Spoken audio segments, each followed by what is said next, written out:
Grumble, grumble. All right, here we go. Continuing on with our battle against the Broodmother. She is severely damaged, and it is my intention to make her suffer for that. So I'm going to try to finish her off this round, I think.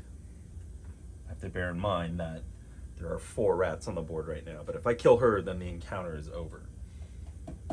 So we start off with the refresh phase. Each character gains an amount of animus equal to their regen value. So 1, 2, 3, 4. And it's likely that taking her out this round, I'm going to have to spend all these bonus animus tokens that I have to get extra activations to just beat on her, but we'll get to that in a bit. Each character rotates all cards at cooldown position 0 back into their hand. So the priest is getting back Righteous Advance and Heavy Blow. The penitent's not getting anything back. Our ranger is getting back Ricochet. And our exile is getting back Primal Strike. So the exile has an AoE attack, and he is right behind the Broodmother, which means he can hit her rear and her flanks.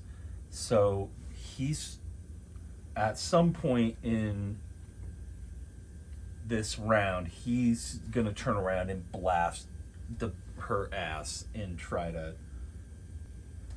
wipe out multiple zones at once. But I don't know that it's going to be right this second.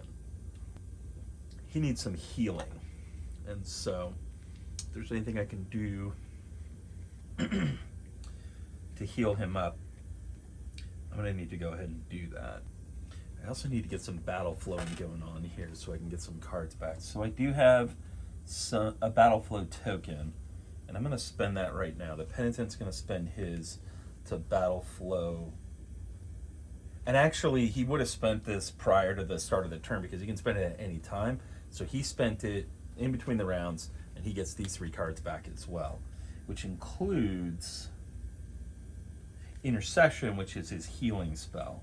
So if I choose to, I can decide to go ahead and heal him up with that. Anyone else who is in desperate need of a battle? Yeah, I think so. The priest can get 2 back as well. So, and the reason I get these back right away is because I'm just reversing course a little bit back to before the hero phase, and so these would have been sitting in the 0 position when the turn started. Why not? The ranger will do the same. Should we battle flow these cards down to here, which would move that to there. Getting that back. And finally, we've got the exile. And he's moving all this stuff. Okay. So, what do I want to do? The first question is, do I want to deal with these rats at all? Do I care? Or do I want to just try to take her out? I think at least I'm going to start by trying to weaken her. Weaken her and heal the exile if possible. So let's see. Oh. And the priest gets his hit point back because of fervor. If you have 3 or more health, gain 1 at the start of each refresh phase. So he gets his 1 health back. Okay, Desperate Prayer. Select a friendly character within range 3 and perform a basic check. The difficulty of this check is equal to the character's hit points plus 2. Okay. Yeah, so the priest is going to start out by playing Desperate Prayer again, even though it failed last time.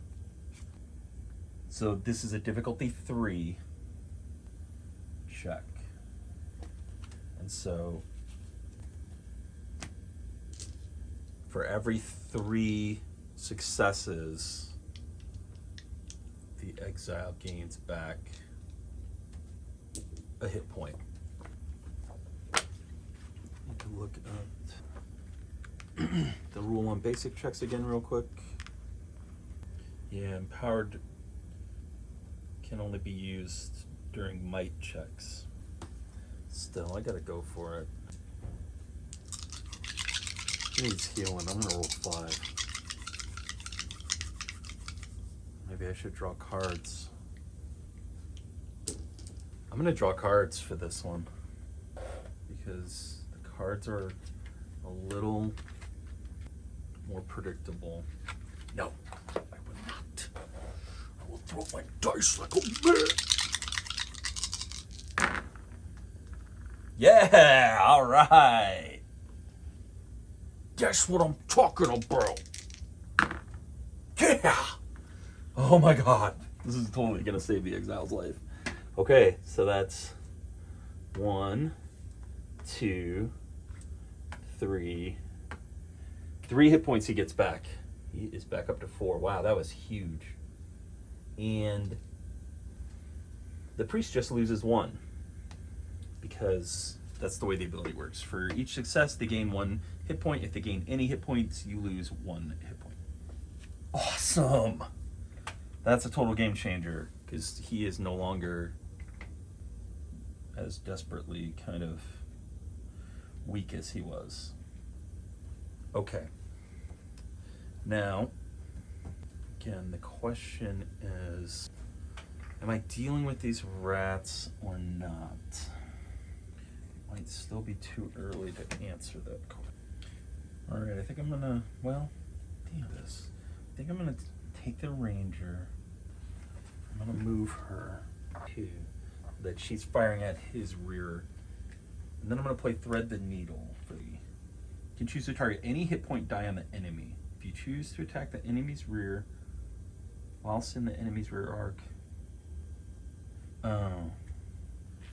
because that only does bonus damage to the rear. Yeah, she's just gonna start off by playing long shot for 1, and she should have had all. But she's gonna play long shot for 1 animus. This attack costs 1. She gets her might, and she's targeting.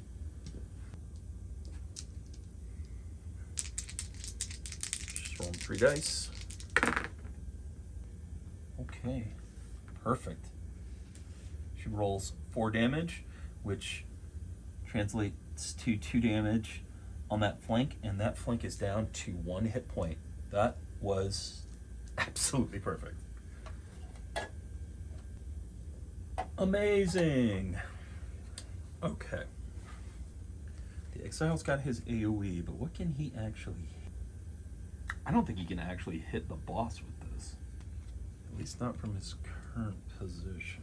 Because it's going to target 1 in front of him. So that spot and then those 2 spots. So he'll actually hit the penitent, if anything. You need to move. If he was standing where the penitent is, then he could hit two at once at least. So we'll hold off on him. What else can the priest do? I think the priest is going to go ahead and destroy that flank. So he's going to spend 1 to move to here.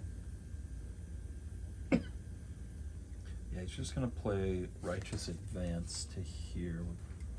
Costs 3 to do a normal attack. He's got this and this. I'm trying to decide if I should have. Nah. Gotta reroll. Okay, we got it. We've destroyed the flank of the beast. Which immediately. So now that's 2 flanks defeated. So what that does is that triggers the stage change. This is a really confusing rule set. I would like to see them clear this up in a future release of the game, like during the next Kickstarter. it's really confusing on how stage changes work, especially in relation to reactions. So you trigger the stage change, which, as I understand it, removes all of the existing cards from the stage deck, and then you flip another one over and you resolve that. So this goes away, we flip this over and we resolve this. But it's not clear if I broke two sections at once and pushed into a stage change, but I'm still in stage 2. If I push to stage 3, breaking two sections at once, do I get to avoid 2 of her reaction cards basically, or do I draw them after the stage changes? It's a little confusing. And they call it out here. If you move a HP die, check the encounter special rules. If the stage changes, discard all the cards from the previous stage from the stage deck. Whether or not the stage changes, draw and resolve the top card of the stage deck with the character who broke the location as the target. And that's the reaction. So I guess it really is just the one. All right. Oh, no. As her pups fall to your weapons, the broodmother's rage builds to a fever pitch and she barrels towards you. Release the brood. Okay. Your brood ain't gonna do shit because I'm taking you out. Guess I need to go north and west this way, like that. She moves to her target, which basically just means that she turns around and faces him. You hit my ass. my back. She attacks with her teeth, which is weakened. So she just gets 1 red and 3 yellow. Just. Our man here has got 3 defense. It's gonna play Fend. It's an interrupt. Ignore one of the enemy's might cards against you. I believe he can wait to decide if he wants to spend his defense die after damage is drawn. So he can decide if he wants to spend his defense die after he sees the damage. 1, 2. His defense is 3. So he's only taking 1 damage. And I'd have to spend both of these for him to... Yeah, what the hell? Well, not worth it. He'll take the 1 damage. Change target to the next closest enemy. Move forward to the new target. Doesn't need to. And then she attacks that target too. Boy, she is super pissed. So now she's going after...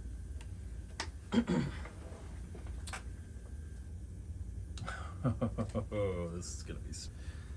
Okay. He's got 4 hit points with 3 defense. He's not gonna do anything. She misses with the big gun. She still gets 3, 6, 7, 8 damage out. So he's gonna take 2 damage.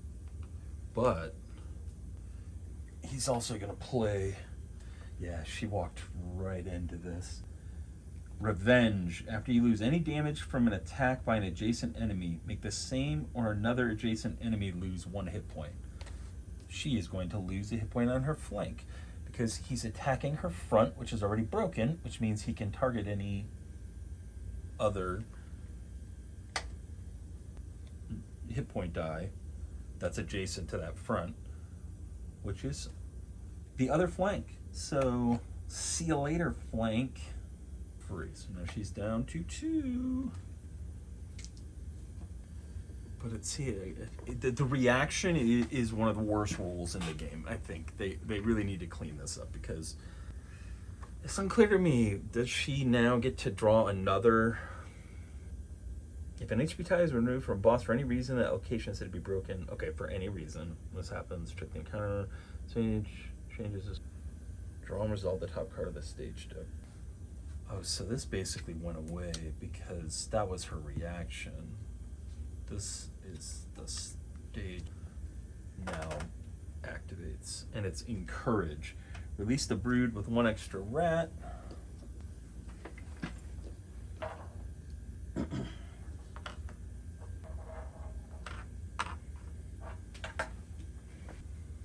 Move 3 northeast. And then the rats get an extra might card, but I have no intention of it ever coming to that. I'm gonna finish this shit. And I guess that goes away. And this becomes her next reaction card. Okay, that actually wasn't too bad. We can totally annihilate this beast. So Ricochet is an interesting card. It says this attack may target an additional enemy. It doesn't specifically say that it can target an additional spot on an enemy. It doesn't say that it can't. And I don't know why it couldn't. Because what I want to do now is I want to finish this in one. I don't know if I'm going to be able to. It's also unclear to me where you have to be to attack the core. I guess you'd have to attack, you just attack any broken side. So she can attack the core from here. So maybe she'll just do that. She's going to play Loose Arrow to battle flow a card. And then she's going to play this down to get these back. See again, multi-shot. Attack targets up to 3 enemies in your front arc. What about 3 areas in your front? I could use the short bow. She's going to spend 1 to move 6 away. And she's going to play long shot for 4. 2 +2 range, add 1 damage to this attack for each hex of range beyond range 4. She's got reroll. She's targeting the core with +2 damage.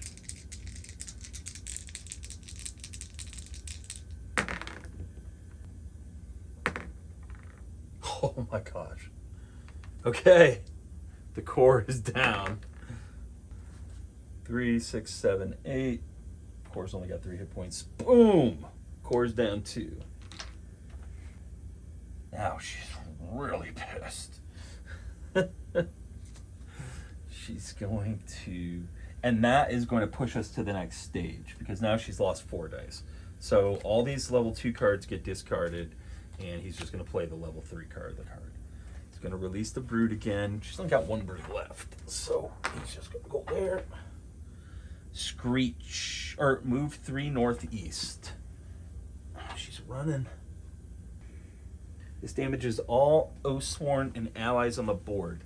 For each target, draw a white for each hex between them and the target closest to them.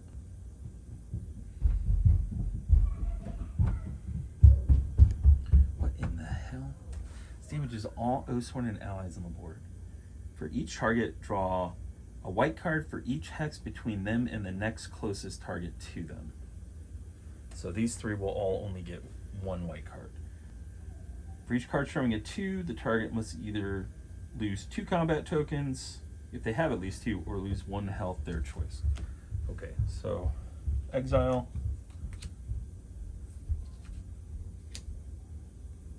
He'll lose a health. Penitent. Wait. Oh, right. He'll lose a health.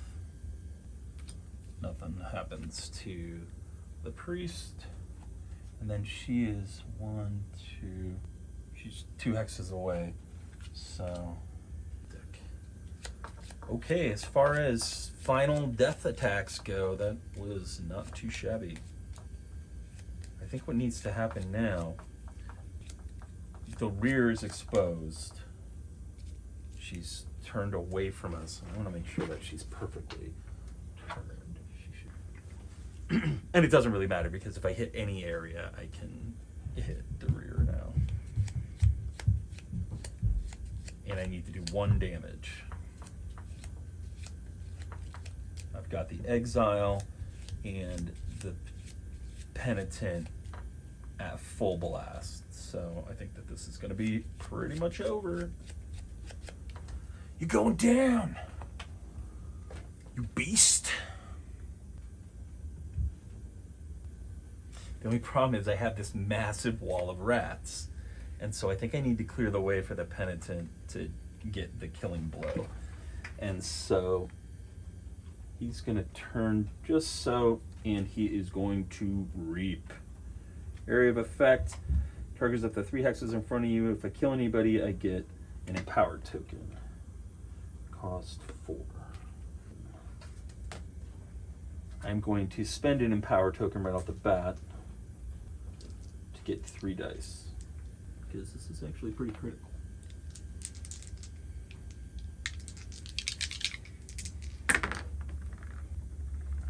Got it.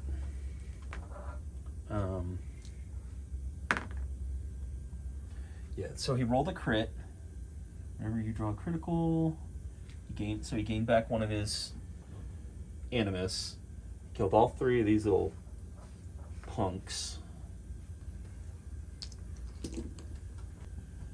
He also got killed, so he gets his empower token back. Now he's got 4 animus left and no enemies between him and the boss. Let's see what I can get done with him. I might be able to end this with him. 3 range on his throw. He has to spend 1 to move up 1. Spend 2. He'll spend his permanent +2 animus token to get 2 animus back. To play weapon throw. If you have a weapon, +3 damage, range 3 thrown. Goes in the 1 slot.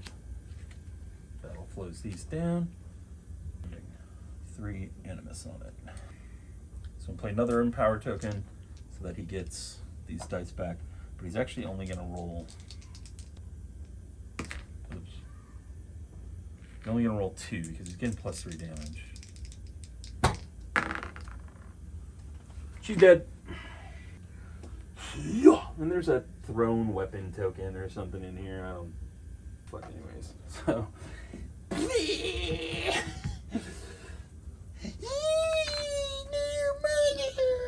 They would probably all swarm her and eat her, actually. So that's it. I'm sure I screwed up any number of rules during this that made it 100 times easier for me. But I did the best that I could on my first playthrough, and I will continue to work on refining and learning the rules better as we go forward. But for now, let's do the end of encounter stuff. Incredible. End a round. Ending the encounter. Either the encounter is defeated by removing all the HP dice from the encounter board, or the free company is defeated. If you defeat the encounter ends immediately, and all remaining minions flee. Proceed to the chapter epilogue in the storybook. Oh, okay, good. We get some story. Let's get our app back out here. You look off to the tree line and check your compass. This item is near sacred to you as well as all free companies. It is the only chance you have of navigating your way. The trail is not hard to follow. The trail is not hard to follow. The sickly brush is torn and trampled. I don't see an epilogue, motherfucker. By many feet. A few hundred yards from the city walls, you come across a large circular depression. The trail is not. The bodies are too badly damaged. Well, that's deeply annoying. The bodies are too. You look off to the tree line and check your compass. This Oh, there we go. Important. Before moving on, click all the instruction buttons. After the encounter, continue to the epilogue. Okay, thank you. With the screeching finally silenced, the mass of rotted fur lies still. Taking no chances, you hack off the broodmother's head and burn the body. The deepwood may snuff out the flames, but it will at least consume this corruption. In the den, you find several items of value. When you arrive back at Bastone, you are met by a squad of guards. A Lord Davenish heard of your foray into the Deepwood. Have you found the beast? Says the sergeant. You raise the severed head of the broodmother to the guard's face. The men recoil. Well done. I've been instructed to give you this iron and payment, and to tell you the Lord Davenish would meet you tomorrow morning. He's paid for your lodgings at the Broken Oak Inn during your stay. I would suggest retiring there now, as his lordship will not suffer tardiness tomorrow. You hand the guard the head and take the iron. All Oathsworn gain 2 iron each. Tally level, loot, and losses. 2 iron? Didn't I pay that little weasel kid like 4 iron to do basically nothing? And here I just killed this hellish nightmare beast and got paid the same amount or less. Seems like bullshit to me. 2 motherfucking iron. But I'll take it. 2 iron. He did pay for my lodging as well, I suppose.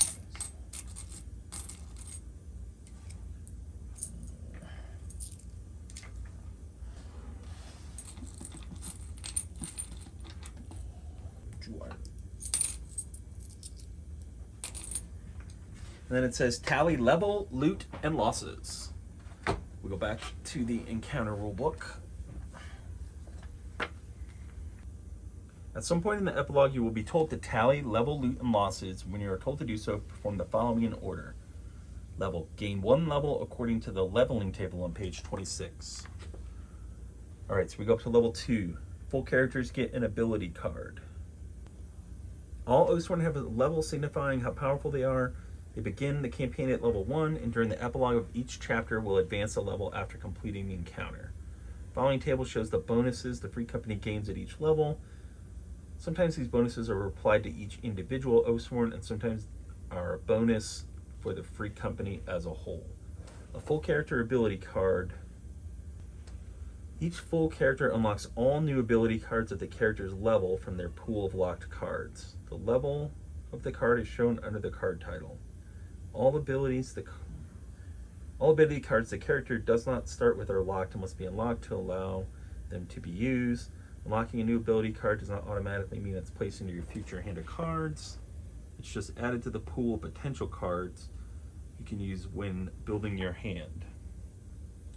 Your maximum hand is always 7. Permanent token +1. Each full character and companion gains a new permanent token of your choice. Mark the chosen token on your character sheet. Token does not need to be in the same for each character. Each character can have a maximum of 3 of each type of permanent token. This does not limit the amount of combat tokens a character can earn from other sources. Okay, so the first thing I get is new ability cards for everybody. Theoretically, at least. So,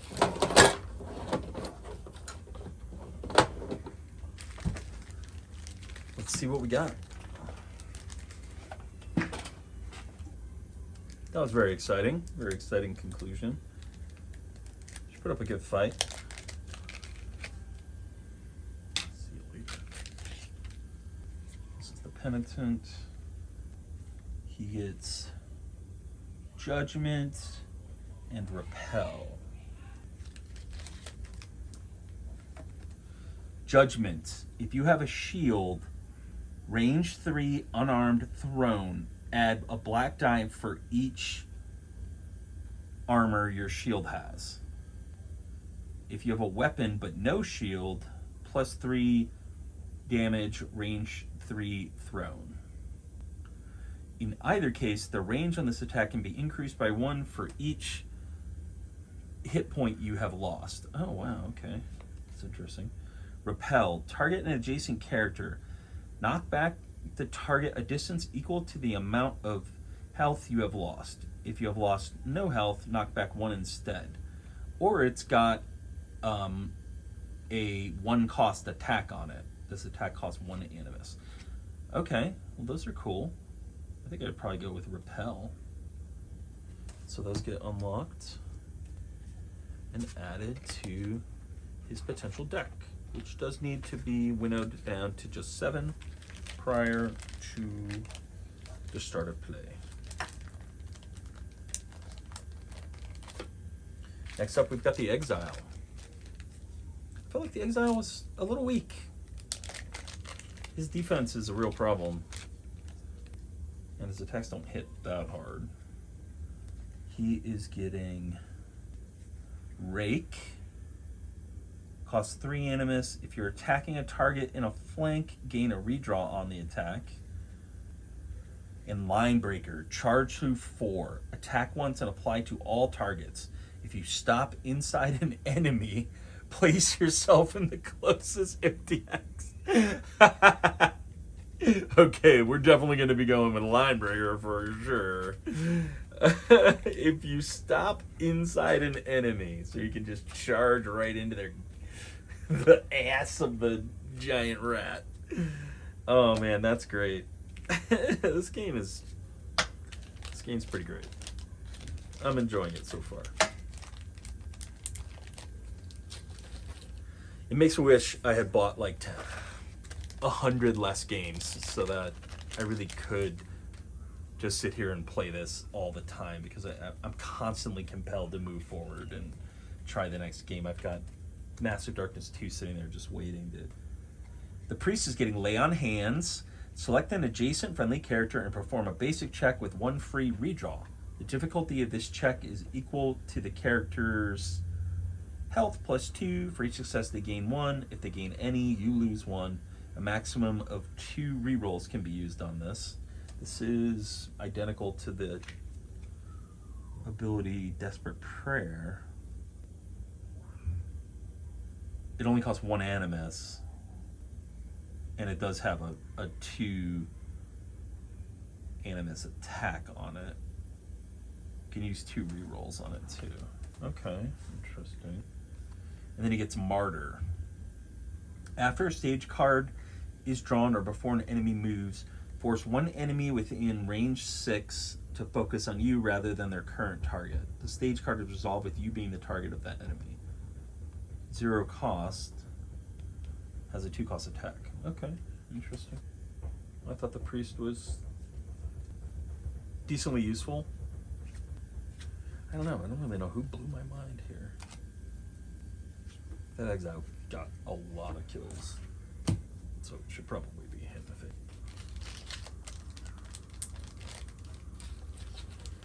He just feels so squishy. It's terrifying having him out there because he's like right in front of people, and also he's squishy as shit. Which just means I need to give him maybe a permanent defense token, you know. And the Ranger, who is very cool, I am enjoying her, gets Double Stab. It costs 3 animus. It does 2 attacks. These attacks must target an adjacent enemy or enemies. Ignore the highest numbered might card on each attack. Only one of these attacks can trigger the determination rule. This attack has the same might as your bow. Might token. And Disarming Shot. After a non-adjacent enemy within bow range draws damage, ignore one of the enemy's might cards, your choice. Oh wow, okay, so she can do that from 4 spaces away. It costs 0 animus. It is a level 3 card, so you wouldn't see it again for a while. And but it's also got a 2+. Okay, that's interesting. I probably would go with Double Stab. That sounds pretty...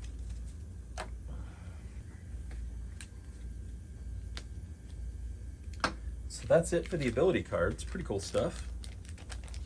Now everybody gets a permanent token added. Which I need the little character sheets, which I've got behind me.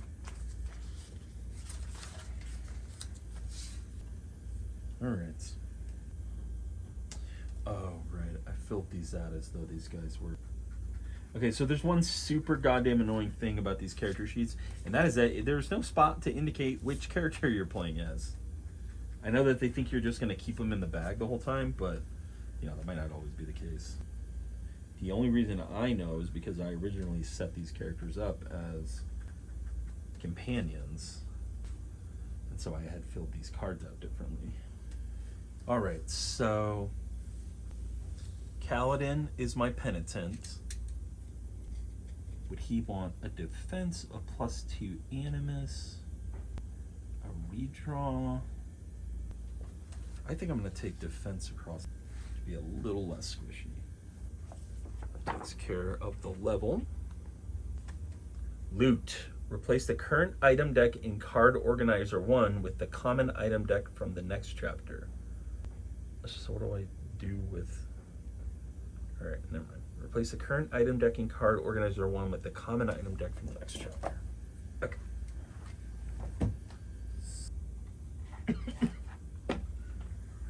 I read that wrong? I don't know what I'm supposed to do with these now. Is the level common item level 2. Okay, so you put it back. This is not a bad organizational system for this many cards. You compare this to something like Gloomhaven.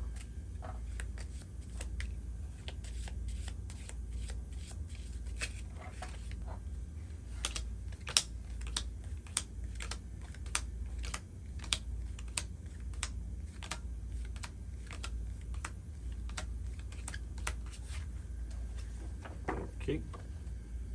Gain 4 common items from the next chapter's common item deck to share amongst your free company.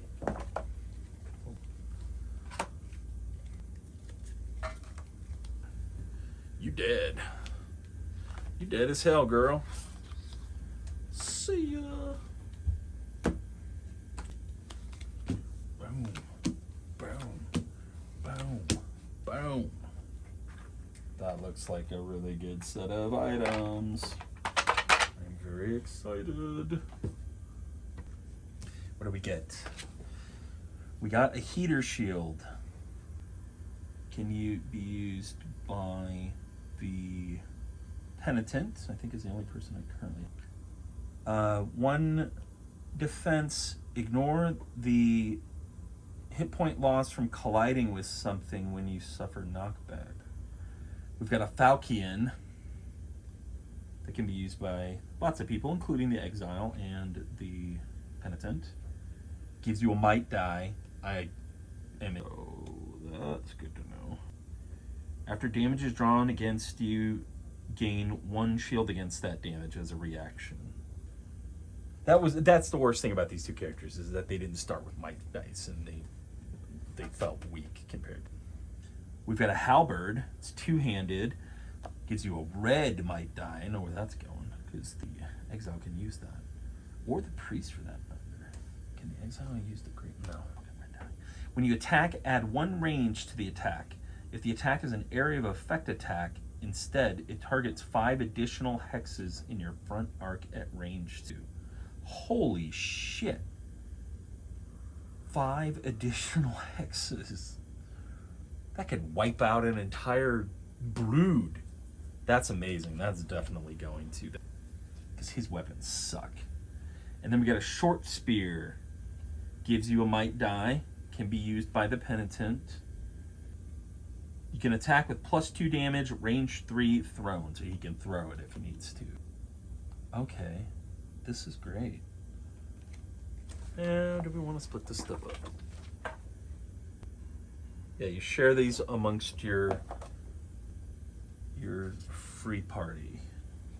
The priest's hammer is 2-handed, so I don't think right off the bat the exile is taking the halberd. Fucking worthless. Hatchets. Hatchets was on cooldown, so I'm gonna throw it in here. Because he's got that area of effect attack, and so he could just like annihilate an entire population of bad guys with that thing if he got lucky. Where is my other hatchet? 2 freaking hatchets. Those are going in my bag. in my backpack, I should say.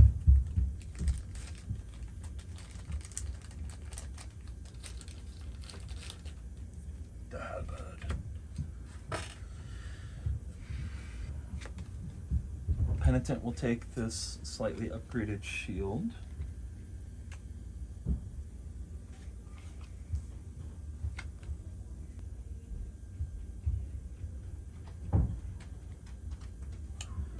So this is interesting.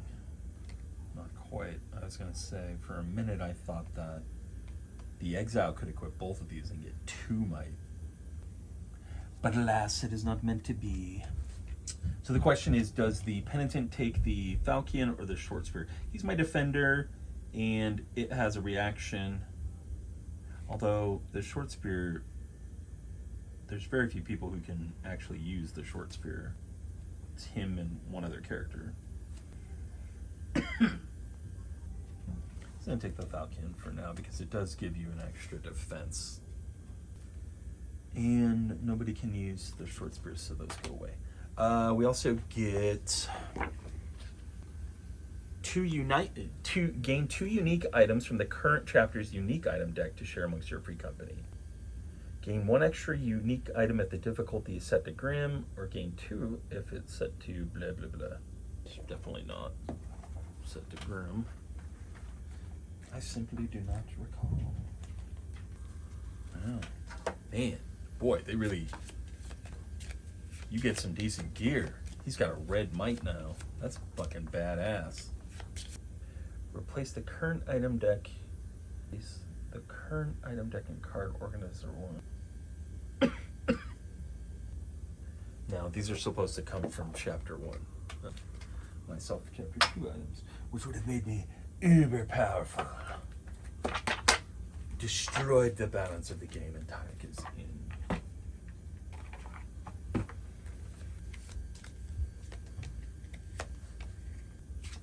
Okay.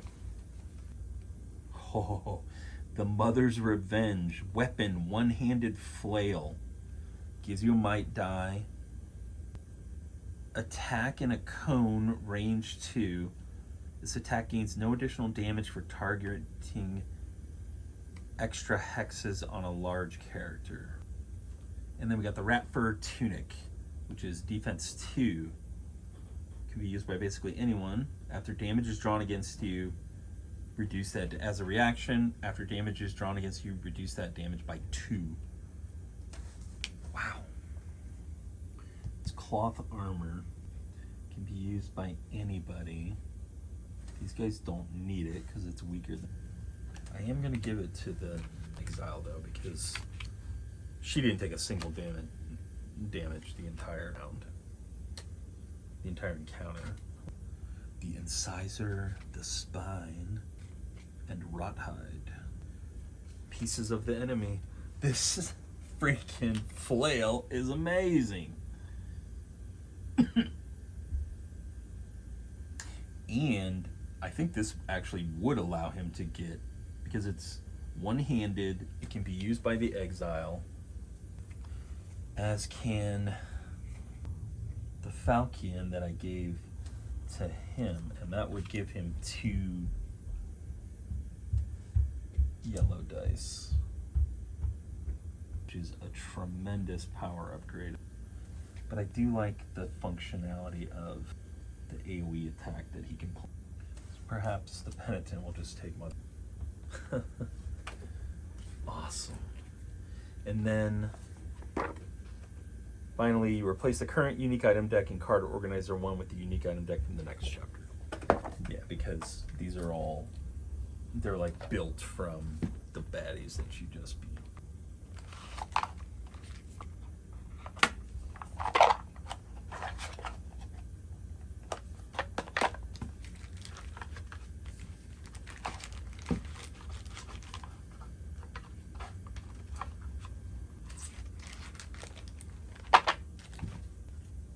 Okay.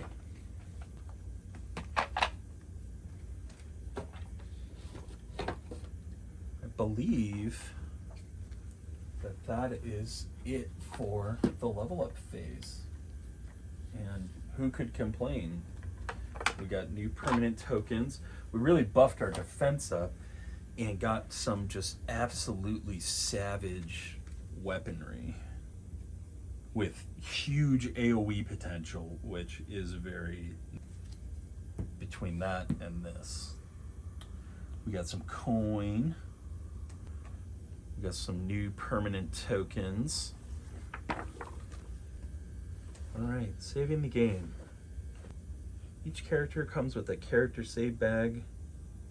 Blah blah blah. Each save bag, your character sheet.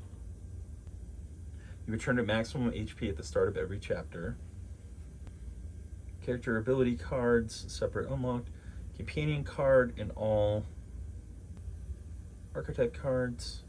Character's injury, item, and iron coins. Combat tokens, only if saving between the story and the encounter. Otherwise, archive your combat tokens. Okay, so combat tokens don't carry from round to round. These will go away. But we will be getting these, the Animus and one of the defense back. So that's it. That is my playthrough of Oathsworn Chapter 1, The Encounters.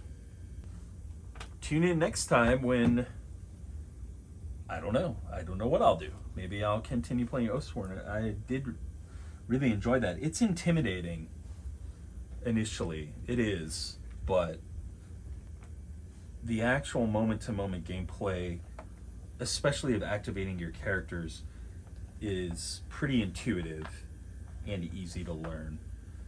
There's definitely some ambiguity in exactly how the reaction phase works. There's some unnecessary complexity probably in the movement. I mean, honestly, who cares? Northwest, whatever. Just tell it to move to the closest adjacent hex to, you know, an enemy. Something like that. I don't know. That's why I'm not a game designer. But I really enjoyed the hell out of that, and man, that was thrilling at the end when she took out that zone with the one shot. I was like, yeah. So I'm really looking forward to playing more. I hope you enjoyed this, and I will talk to you later.